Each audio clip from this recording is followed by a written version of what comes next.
नमस्कार दोस्तों, मैं जुगल किशोर आप सबका अपराध की कहानी के नए एपिसोड में आपका सबका स्वागत करता हूं। दोस्तों, आप सब हमारे साथ जुड़े हुए हैं। चैनल को सब्सक्राइब करें और लाइक करें और कमेंट करें। आपके सहयोग से मुझे हिम्मत मिलती है। कहानी अच्छी लगे तो अपने दोस्तों के साथ शेयर जरूर करें। चले आज की कहानी शुरू करते हैं।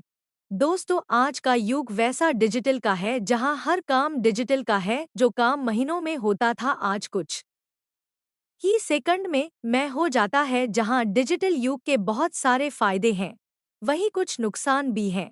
या फिर ऐसा कहें कि कुछ लोग ज्यादा पैसा कमाने के लिए इसका गलत इस्तेमाल करते हैं और इसका शिकार बनती हैं भोली भाली लड़कियां जो अपने परिवार की मदद के लिए अपनी परों पर खड़ा होना चाहती है। अच्छी सैलरी के लालच में कुछ लड़कियां अश्लील वीडियो चैट गैंग के चंगुल में फंस जाती हैं। निकिता भी उनके चंगुल में जा फंसी। आप भी जानें कि गैंग नौकरी के लालच में किस तरह लड़कियों को फांस कर अश्लील वीडियो चैट कराने को मजबूर करता है। राघव चड्ढा ने धड़कते दिल से अपने मोबाइल का वीडियो कॉल ऑन किया तो वह अपनी जगह से उछल पड़ा, क्योंकि उसके मोबाइल पर जो लड़की नजर आई वह 22 से 23 साल की खूबसूरत नवयौवना थी। उसका एक एक अंग कसा हुआ और कमनीय था। रंग दूध में केसर मिले जैसा हल्का सा गुलाबी, काले बालों की लंबी चोटी जो इस वक्त उसके उभरे सीने पर नागिन सी बलखाती प्रतीत हो रही थी। पतले रसीले होंठ, लंबी नाक और हिरनी सी चंचल आंखें। वह सचमुच अप्सरा जैसी ही लग रही थी। उसके जिस्म पर रंगीन बेलबूटों वाली मिनी शर्ट और आसमानी रंग की जीन्स थी। राघव चड्ढा इस वक्त केवल टॉवेल लपेटे हुए था। शर्मा कर वह शर्ट पहनने दौड़ा तो अप्सरा खिलखिला कर हंस पड़ी। रहने दो राघव, तुम्हारा नंगा बदन देखने में मुझे मजा आ रहा है। शर्ट पहनने की कोशिश करोगे तो सारा मजा ही खराब हो जाएगा। राघव के पांव वहीं ठिठक गए। वह झेंप कर बोला, मैं नहा कर आया था, ध्यान ही नहीं रहा कि मैंने अपनी शर्ट और पायजामा नहीं पहना है। कोई बात नहीं, अप्सरा मुस्कराई। देखो, तुम्हारा टाइम निकल रहा है। तुमने 1 घंटे के लिए मुझे 1000 रुपए दिए हैं। हाँ। राघव ने सिर हिलाया और अप्सरा की खूबसूरत फिगर देखते हुए गहरी सांस भरी। तुम वाकई हसीन हो अप्सरा। तुम्हें देखकर दिल को सुकून पहुंच गया। मैं तुम्हारे दिल को गुदगुदाना चाहती हूँ राघव। मैं और मेरी यह जवानी एकदम अछूती है। इसे आज तक किसी पुरुष ने छुआ तक नहीं है। तुम्हें मैं अपनी उफनती जवानी का नशीला डोज पिलाने को तैयार हूँ। इसकी कीमत दे सकोगे? राघव ने पूरे जोश में कहा, क्या लोगी? हुक्म करो अप्सरा। तुम्हारी इस अछूती कातिल जवानी का जाम पीने के लिए मैं खुद को कुर्बान कर सकता हूँ। मैं एक बार की बैठक के 5000 लूंगी। पूरी रात अपनी बाहों में रखोगे तो 20,000 खर्च करने पड़ेंगे। मैं 25,000 दे दूंगा अप्सरा। तुम्हें मैं अपने बिस्तर पर हर सूरत में पाना चाहता हूँ। राघव के स्वर में मजबूती थी। यह सौदा तुम्हारे और मेरे बीच का होगा राघव। इसके लिए मैं तुमसे आज रात को 7 बजे संपर्क करूंगी। अप्सरा बहुत धीमी आवाज में बोली, जिसे केवल राघव ही सुन पाया। ठीक है अप्सरा, मैं 7 बजे तैयार रहूंगा। मुझे बता देना तुम्हें मैं कहाँ से पिक करूं। बता दूंगी, अप्सरा ने कहकर कातिल अंगड़ाई ली। फिर बड़ी बेबाकी से उसने शर्ट के बटन खोल दिए। उसका उफनता हुआ यौवन खजाना अब अधखुला था। राघव की आंखें फट पड़ी। देख लो राघव बाबू, तुमने ऐसी जन्नत का नजारा शायद ही कभी किया होगा। सही कह रही हो अप्सरा। फटी फटी आंखों से अप्सरा के अर्धनग्न उभारों का नजारा देखते हुए राघव चड्ढा ने थूक निगला। मेरी शादी नहीं हुई है तो यह सब कहाँ देखने को मिलता। कुछ और देखोगे? नहीं। राघव जल्दी से बोला, अगर शरीर के सारे भेद पहले ही खोल दोगी तो उन लम्हों का सारा मजा किरकिरा हो जाएगा जो मैं अपने पलंग पर देखना चाहता हूँ। तुम्हारे जिस्म को मैं बेपर्दा करूं, यह मेरी तमन्ना है। ओके, अप्सरा ने कहने के बाद अपनी शर्ट के बटन लगा लिए। तो मैं शेष बचे तुम्हारे 15 मिनट का आनंद बातों से ही चुका देती हूँ। मेरी रस भरी बातें भी तुम्हें पूरा मजा देंगी राघव बाबू। मुझे तुम्हारे रस भरे यौवन को देखकर ही मजा आ रहा है अप्सरा। अब शेष रात के लिए छोड़ो, कुछ अपने विषय में बताओ। कहाँ पर रहती हो तुम? गाजियाबाद की ही हूँ राघव। अप्सरा फिर धीरे से फुसफुसाई। यह सब पूछताछ मेरी जॉब में शामिल नहीं है। तुम रोमांटिक बातें करो। जॉब? राघव चौंका। क्या तुम पुरुष का दिल बहलाने की जॉब करती हो? हाँ, अप्सरा ने धीरे से कहा। मेरा मालिक सामने बैठा है, लेकिन इतनी दूर है जहां मेरी धीमी आवाज नहीं पहुंच पाएगी। राघव चड्ढा गाजियाबाद की एक प्राइवेट कंपनी में सेल्समैन का काम करता था। संडे या छुट्टी वाले दिन वह देर तक सोता था। उसकी अभी शादी नहीं हुई थी। मम्मी पापा अलीगढ़ में रहते थे, अतः उसे यहाँ कोई डिस्टर्ब करने वाला भी नहीं था। राजनगर एक्सटेंशन में उसने किराए का कमरा ले रखा था। फिलहाल मस्त मौला जिंदगी थी उसकी। खाना वह घर पर ही बनाता था। छुट्टी वाले दिन वह 10 बजे तक सोता था, फिर उठकर नित्यकर्म से निपटने के बाद चाय परांठे बनाता था। फिर मोबाइल लेकर पलंग पर पसर जाता था। कोई दोस्त वगैरह आ गया तो उससे गप्पे लड़ाकर टाइम पास हो जाता था।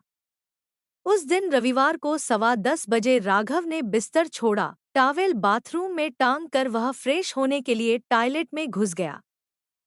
टॉयलेट से निपटकर वह नहाया और टॉवेल लपेटकर किचन में आ गया। उसने चाय गैस पर रखी ही थी कि तभी उसके मोबाइल की घंटी बजने लगी। स्क्रीन पर नया नंबर था, जो उसके लिए अनजान था। उसने फोन काट दिया। थोड़ी देर में फिर मोबाइल की घंटी बजने लगी। वही नंबर स्क्रीन पर था। राघव ने कॉल रिसीव करके कहा, हेलो। दूसरी ओर से किसी फीमेल की आवाज उसके कान में सुनाई दी। Good morning Raghav ji. Good morning. हैरत में डूबे राघव ने जल्दी से कहा, मैंने आपको पहचाना नहीं। आप कौन हैं? मैं आपके पहचान की नहीं हूँ मिस्टर राघव जी, लेकिन क्या अनजान लोगों से आप बात नहीं करते हैं? स्वर में जैसे मिश्री घोल रखी हो उस युवती ने राघव चड्ढा के दिल के तार झंझना उठे। वह हड़बड़ा कर बोला, बात अनजान व्यक्ति से भी की जा सकती है, लेकिन नाम मालूम हो जाता तो अच्छा रहता। मेरा नाम अप्सरा है। अपने एक एक शब्द में शहद घोलते हुए दूसरी ओर से युवती ने अपना परिचय दिया। मैं नाम की ही अप्सरा नहीं हूँ। मेरा रूप यौवन इंद्र की अप्सरा को भी मात देने वाला है। राघव उसके रूप यौवन की बात पर सिर से पांव तक रोमांच से भर गया। गैस बंद करके वह पलंग पर आकर बैठ गया। उस युवती की आवाज का जादू उसके सिर चढ़कर बोलने लगा था। उसे लगा यह युवती दिलफेंक है और उससे दोस्ती करना चाहती है। आप खामोश हो गए राघव बाबू। लगता है आपको मेरी बात पर विश्वास नहीं हो रहा है। नहीं, ऐसी बात नहीं है अप्सरा जी। राघव जल्दी से बोला, आप कह रही हैं तो आप होंगी इंद्र की अप्सरा से भी हसीन, जवान। लेकिन मैं यह नहीं समझ पा रहा हूँ कि आप मुझे कैसे जानती हैं। मेरा मोबाइल नंबर आपको किसने दिया है? और आप जैसे हैंडसम बैचलर का नाम और मोबाइल नंबर को मालूम करना ही हमारा काम होता है मिस्टर राघव चड्ढा जी। हमें यह सब पता होगा तभी तो आपसे मन की बात हो सकेगी। राघव की बात काट कर अप्सरा ने मधोश करने वाले अंदाज में कहा, मुझसे बात करके आप सारे जहां का सुख पालेंगे। वाह, आप तो बहुत रोमांटिक मिजाज वाली हैं अप्सरा जी। किंतु आप बातों से ही मन बहलाती हैं या इससे आगे भी जाने की कोशिश करती हैं? मेरा इशारा समझ रही हैं न आप? मर्दों का चेहरा पढ़कर उसके दिल की बात जान लेने की कला हर औरत को आती है राघव बाबू। आपके मन में जो कुछ है वह मैं समझ रही हूँ, लेकिन उसके लिए एक कीमत भी होती है और खुफिया जगह भी। खुफिया से मेरा मतलब है जहाँ बात पर्दे में ही रहे, न आप बदनाम हो न मैं। जगह है मेरे पास। राघव मस्ती से भरकर झट से बोला, मैं यहाँ अपने कमरे में अकेला रहता हूँ।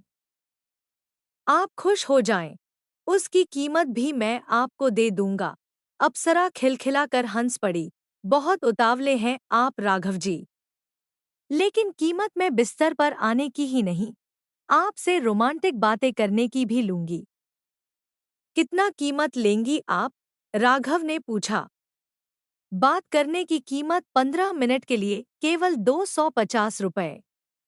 अगर मंजूर हो तो वीडियो कॉल ऑन कर सकते हैं। राघव चड्ढा ने खुशी से कहा, आपसे आमने सामने रोमांटिक बात करने के लिए यह कीमत कुछ नहीं है अप्सरा जी। तो आप 1000 रुपए मेरे अकाउंट में डाल दीजिए, फिर मैं 1 घंटे के लिए आपको अपने रेशमी जिस्म के वह गोपनीय हिस्से दिखाऊंगी जो एक कुंवारे व्यक्ति ने केवल ब्लू फिल्म में ही देखे होते हैं। अरे वाह, यह तो बहुत रोमांचकारी होने वाला है अप्सरा जी। आप अपना अकाउंट नंबर बता दीजिए। मेरे दिल की धड़कनें बढ़ती जा रही हैं। अप्सरा ने तुरंत अपना अकाउंट नंबर राघव के मोबाइल पर व्हाट्सएप कर दिया। राघव ने पेटीएम से 1000 रुपए उस अकाउंट में डाल दिए। अप्सरा की ओर से मुस्कराकर कहा गया, अब आप अपनी ओर से मुझसे वीडियो कॉलिंग कर सकते हैं।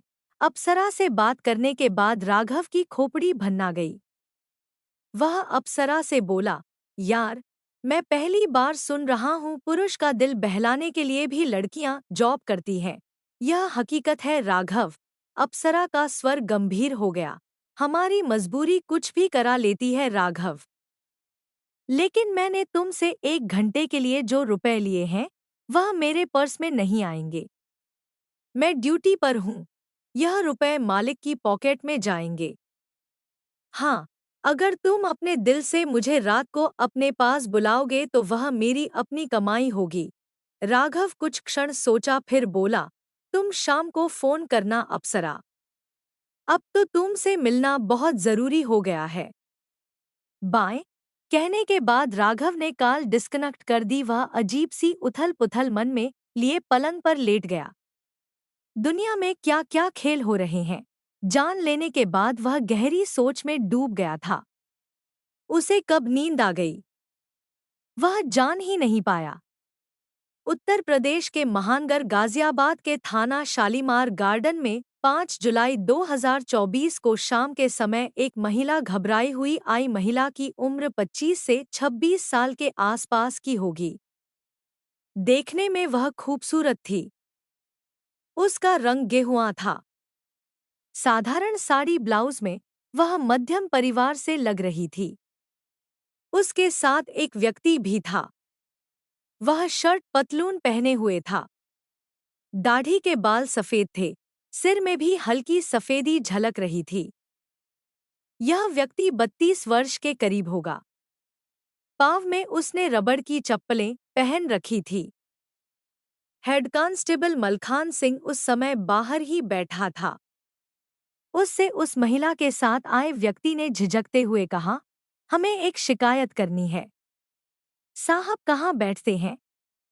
आज एसएचओ साहब नहीं आए हैं।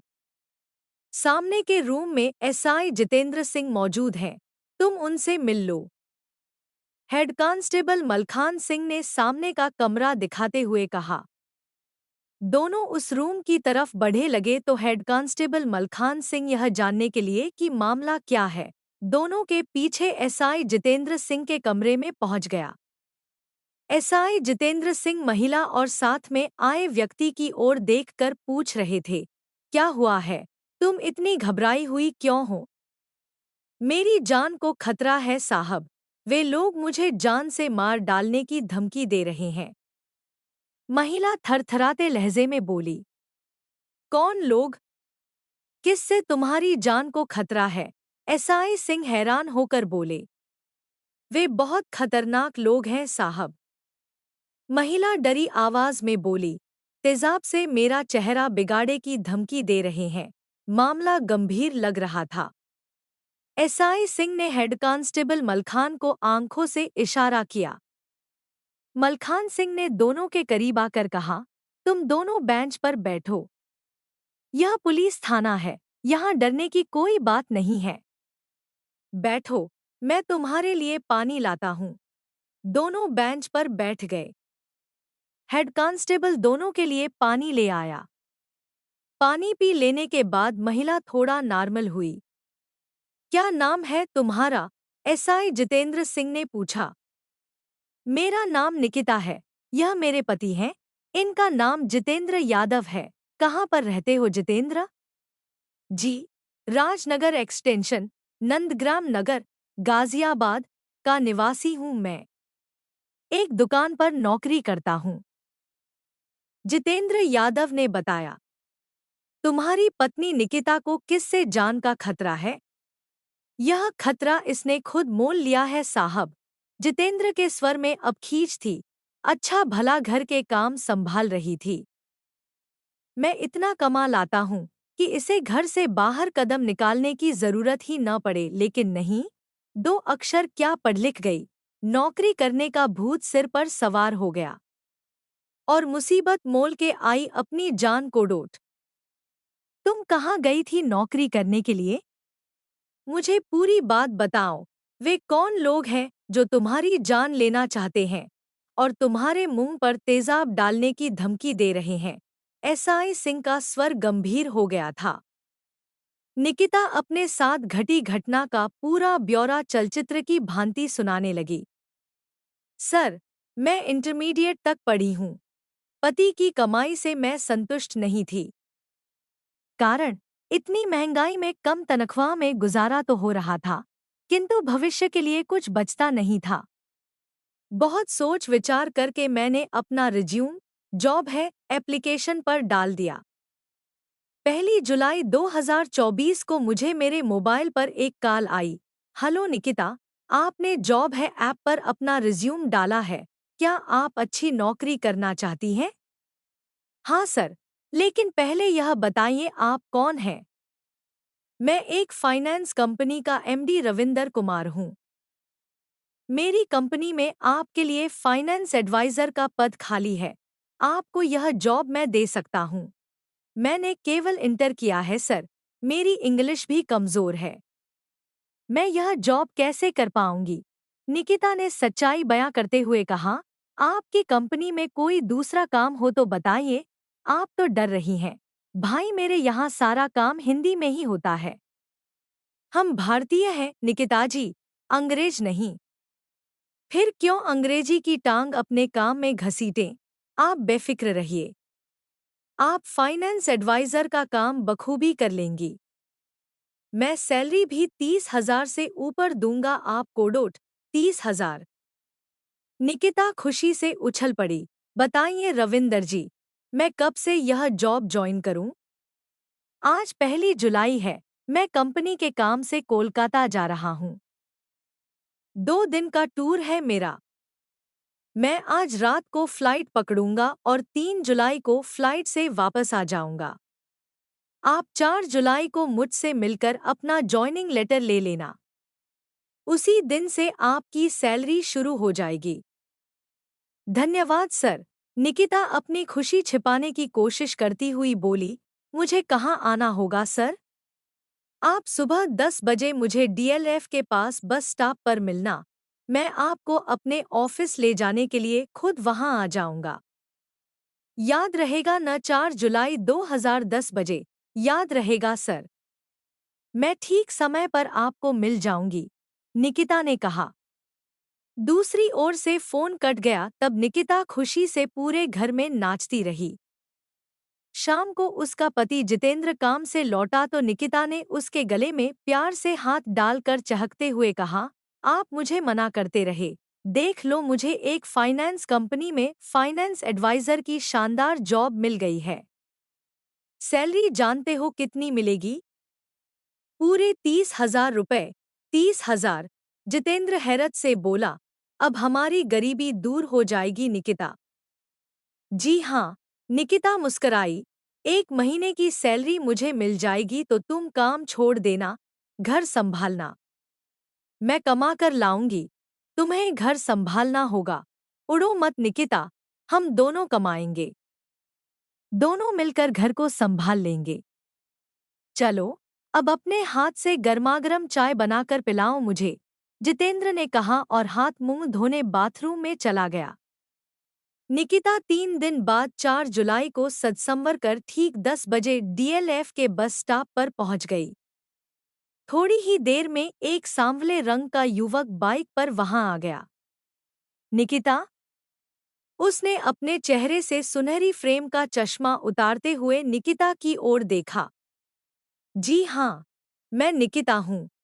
निकिता उस युवक की ओर बढ़ते हुए मुस्करा कर बोली, आप ही रविंदर हैं? युवक ने सिर हिलाया। निकिता ने दोनों हाथ जोड़कर रविंदर को नमस्ते की। रविंदर ने उसे बाइक पर बैठने का इशारा किया तो वह उचक कर बैठ गई। रविंदर उसे राजेंद्र नगर लेकर गया। यहाँ 11/186 सेक्टर 3 के फर्स्ट फ्लोर पर उसका ऑफिस था। ऑफिस में उस समय शानदार कुर्सियों पर एक युवा लड़की और एक युवक बैठे हुए थे। अंदर दूसरे रूम में 4 से 5 युवतियां भी थीं, जो कानों पर हेडफोन लगाए किसी से बातें करती नजर आ रही थी। बैठो निकिता, रविंदर ने उसके लिए एक कुर्सी बढ़ाई तो निकिता सकुचाती हुई बैठ गई। यह है तुम्हारा ऑफिस, तुम्हें यहाँ बैठकर काम करना है, रविंदर ने मुस्कराकर कहा। मैं तुम्हें पूरे 30,000 रुपए दूंगा, लेकिन तुम 1 महीना ठीक काम कर पाओ, इसकी मुझे गारंटी चाहिए। मैं पूरी लगन से काम करूंगी सर, इतनी अच्छी नौकरी को मैं नहीं छोड़े वाली, निकिता ने दृढ़ स्वर में अपनी बात कही। फिर भी मुझे विश्वास करने के लिए 25,000 रुपए तुमसे चाहिए। ये रुपए तुम्हारे मेरे पास जमा रहेंगे। मुझे जब विश्वास हो जाएगा कि तुम अब काम नहीं छोड़ोगी तो मैं 25,000 रुपए वापस कर दूंगा। 25,000? निकिता कुछ क्षण के लिए गहरी सोच में डूब गई। फिर सामान्य होकर बोली, मेरे पास 25,000 रुपए हैं, लेकिन मैं पेटीएम कर सकती हूँ सर। ठीक है, रविंदर खुश होकर बोला। उसने अपना क्यूआर कोड दिखा दिया। निकिता ने अपने मोबाइल से 25,000 रुपए रविंदर को पेटीएम कर दिए। संतुष्ट होने के बाद रविंदर अपनी कुर्सी को सरकाकर उसके करीब आ गया। अब अपना काम समझ लो निकिता, यहाँ कोई फाइनेंस का काम नहीं होता। तुम्हें यहाँ बैठकर युवकों से न्यूड चैटिंग करनी होगी। Nude chatting? निकिता चौंक कर बोली, यह तो अच्छा काम नहीं है सर, मैं यह नहीं कर सकती। पूरी बात सुन लो। रविंदर बेशर्मी से बोला, तुम्हें युवकों को खुश करने के लिए वीडियो कॉलिंग पर अपने इस खूबसूरत जिस्म को नंगा भी करना पड़ेगा। युवकों से 10 मिनट की चैटिंग के बदले 200 रुपए लोगी तुम। नहीं, मैं यह काम हरगिज नहीं करूंगी। निकिता गुस्से से अपनी जगह पर खड़ी हो गई। वहां बैठी युवती जिसका नाम पूजा था, वह उठकर उसके पास आ खड़ी हुई। देखो निकिता, तुम प्यार से इस काम को करने की हाँ कर दो, नहीं तो तुम्हारी हाँ करवाने के दूसरे रास्ते भी हैं हमारे पास। क्या करोगी तुम? निकिता गुस्से से चीखी। मैं यह गलीज काम नहीं करूंगी, तेरा तो बाप भी करेगा। वहां बैठा विवेक नाम का युवक तमतमा कर अपनी कुर्सी से उठा। मना करेगी तो यहीं तुझे नंगा करके अश्लील वीडियो बना लूंगा और तेरे पति को भेज दूंगा। नहीं, निकिता भय से चीखी, तुम ऐसा नहीं करोगे। रविंदर उसे समझाओ, यह क्या बकवास कर रहा है, यह सब कुछ करेगा निकिता। तुम्हें काम के लिए राजी करवाने के लिए यह हर हथकंडा अपनाएगा। मना करके यहाँ से चली भी गई तो तुम्हारा यह खूबसूरत थोबड़ा, जिस पर तुम्हें नाज है, यह तेजाब से बिगाड़ देगा। यह तुम्हें कत्ल भी करने की हिम्मत रखता है। रविंदर बेशर्मी से बोला, तुम चुपचाप हाँ कर दोगी तो यह शांत बैठ जाएगा। निकिता समझ गई थी। वह गलत लोगों के जाल में फंस गई है। वह धम्म से कुर्सी पर बैठ गई और गहरी गहरी सांसें लेने लगी। थोड़ी देर बाद वह संयत होकर बोली, मैं यह काम करूंगी रविंदर, लेकिन आज से नहीं। मैं बहुत नर्वस हो गई हूँ। मैं कल 10 बजे यहाँ फ्री माइंड होकर आ जाऊंगी। प्लीज रविंदर, मेरा विश्वास करो। मुझे एक दिन का समय दे दो, खुद को इस काम के लिए तैयार होने के लिए। ठीक है, आज तुम जाओ, लेकिन कल ठीक 10 बजे यहाँ आ जाना। नहीं आई तो विवेक तेजाब लेकर तुम्हारे घर पहुंच जाएगा, रविंदर ने धमकी देते हुए कहा। कल 10 बजे मैं तुम्हें यहाँ देखना चाहता हूँ। मैं आऊंगी रविंदर सर। निकिता जल्दी से बोली, मैं अपना चेहरा खराब नहीं करवाना चाहती। जाओ। रविंदर ने जैसे ही कहा मैं सिर पर पाँव रखकर भागी। गिरते पड़ते मैं किसी तरह घर पहुंची। शाम को मेरे पति काम से लौटे तो मैंने इन्हें सारी बात बताई। यह घबरा गए। हम दोनों रात के अंधेरे में घर छोड़कर गांव भाग गए। एक सप्ताह से हम वहां छिप कर रह रहे थे, लेकिन हमने सोचा ऐसे कब तक छिपेंगे। पति का काम भी छूट जाएगा। हिम्मत करके आज हम थाने में अपनी शिकायत लिखवाने आए हैं। सर, आप हमारी रिपोर्ट लिखकर उस बदमाश को गिरफ्तार कर लीजिए। तुम अब हमारी सुरक्षा में हो। हम आज रात को ही रविंदर और उसके सहयोगियों को गिरफ्तार कर लेंगे। एसआई जितेंद्र सिंह ने कहते हुए पास में खड़े हेड कांस्टेबल मलखान की ओर देखा। मलखान, तुम इनसे लिखित शिकायत लेकर एफआईआर दर्ज कर लो। मैं एसीपी साहब से बात करता हूँ। ठीक है सर। हेड कांस्टेबल ने सिर हिलाया और निकिता तथा जितेंद्र को लेकर रिसेप्शन रूम में आ गया। निकिता से लिखित शिकायती पत्र लेकर उसे भारतीय न्याय संहिता बीएनएस की धारा 56, 79, 351, 3, 352 के अंतर्गत एफआईआर दर्ज कर ली। एसआई जितेंद्र सिंह ने डीसीपी सिद्धार्थ गौतम को फोन पर सारा मामला बता दिया। डीसीपी ने एसीपी सिद्धार्थ गौतम के नेतृत्व में एक टीम का गठन कर दिया। इस टीम ने दूसरे दिन 5 जुलाई को निकिता के द्वारा बताए गए सेक्टर 3, राजेंद्र नगर के फ्लैट 1/186 की फर्स्ट फ्लोर पर दबिश दी।